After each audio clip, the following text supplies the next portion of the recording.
Much. Meantime, we have breaking news. Brand new cell phone video we've just gotten in showing a very different angle of that deadly Minneapolis ICE shooting. This video was obtained by Alpha News. Apparently, it is actually from the cell phone of the ICE officer who shot Renee Good. The video has already been shared on social media by Vice President J.D. Vance and reposted by the White House. I want to warn you, you will hear some expletives in this video. We don't know who says them. And just generally, the video is disturbing.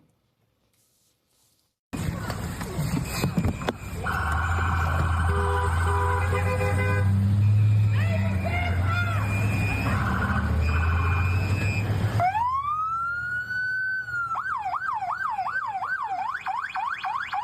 fine, dude. I'm not mad at you. Show your face. I'm not mad at you. That's okay. We don't change our plates every morning, just so you know. It'll be the same plate when you come talk to us later. That's fine. U.S. citizen. You want to come at us? You want to come at us? I say go get yourself some lunch, big boy. Go ahead. Out of the car.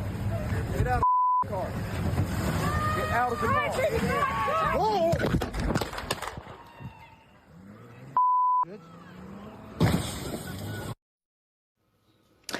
Back with us, Michael Feinberg, former special agent in charge with the FBI and an MS Now national security and intelligence analyst. This is very different from the videos we've seen before.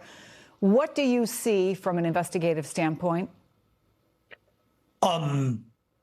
Frankly, law enforcement officers overreacting to what admittedly might be some sarcastic and lightly combative civilians, but I don't see a situation that would require the application of deadly force. You know, the reason law enforcement officers are supposed to be vetted before they join and the reason they go through extensive training is that two of the qualities you need to exhibit the most are emotional maturity and an ability to keep your cool. And getting heckled, getting videotaped, anything related to those two activities, that's part of the job.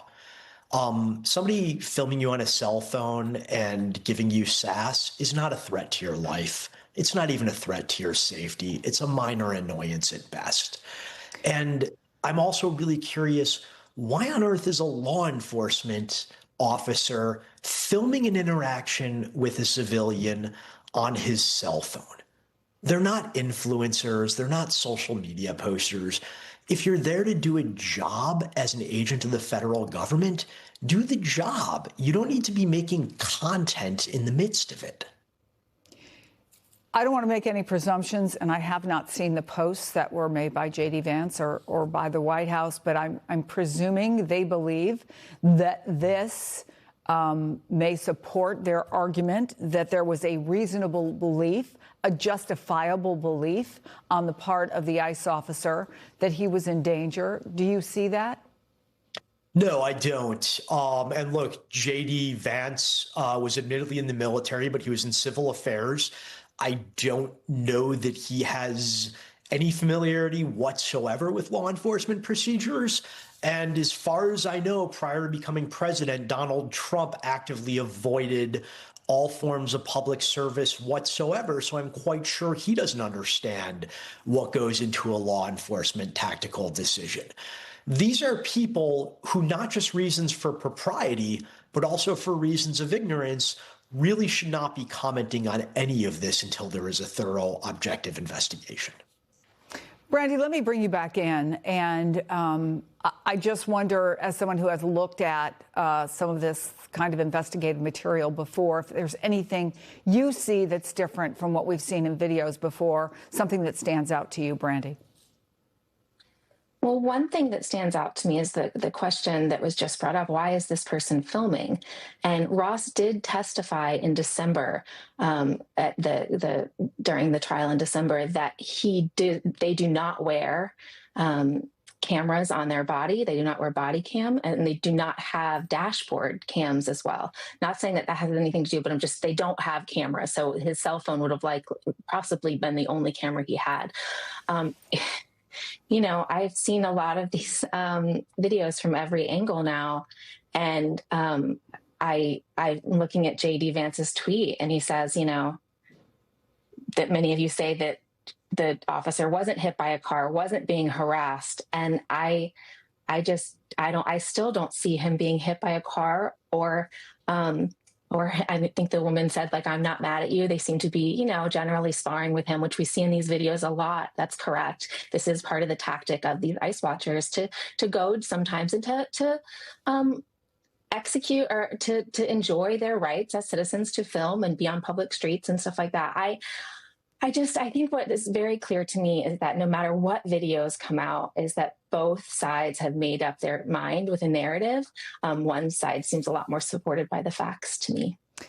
Yeah, and I do wonder, we only have a minute left, but I wonder if, Michael, you see anything in this that people who are trying to figure it out, it might give them more insight. And again, we don't know who it came from, but somebody calling her an effing B. Well, we know from other videos that was an ICE officer who did that. Look, this is the height of unprofessionalism. And if the officer who fired the shots was really in fear for his life, he has a lot of equipment to protect himself.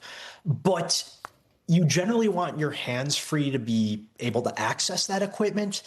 I spent a long time in law enforcement. There is never a situation where if I thought I was in danger, I would preoccupy one of my usable hands by taking a video of the person to whom I was talking.